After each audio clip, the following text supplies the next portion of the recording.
আমরা প্রায় দেখি বাজারের মিষ্টির দোকানগুলো আমার হিন্দু ভাইদের, সব চুল কাটে যে নাপিত, অধিকাংশ নাপিতের দোকানে কারা? আমার হিন্দু ভাইরা। তা আপনি চুল কাটতে পারবেন কিনা? পারবেন কিনা বলেন? পারবেন। তার দোকান থেকে দই মিষ্টি কিনতে পারবেন কিনা? হ্যাঁ, আমার মুসলিম ভাইয়ের দোকান থাকলে ওইটারে আমি বেশি প্রায়োরিটি দিব, ঠিক কিনা?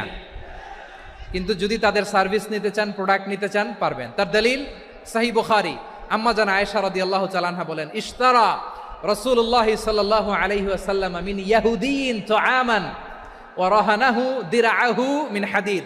রাসূল সাল্লাল্লাহু আলাইহি ওয়াসাল্লাম এক ইহুদির কাছ থেকে, কার কাছ থেকে?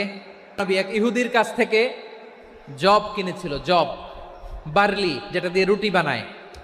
ওই জবের দাম দেওয়া টাকা পয়সা নবীর কাছে ছিল না, ফলে নবী ওনার একটা পোশাককে মর্গেজ রেখেছিলেন, মর্গেজ, বন্ধক, যে এখন এটার দাম দিতে পারবো না, কয়েক কেজি বার্লি নিয়ে যাই আর বন্ধক হিসেবে আমার জামাটা রেখে গেলাম, যেদিন দাম দিব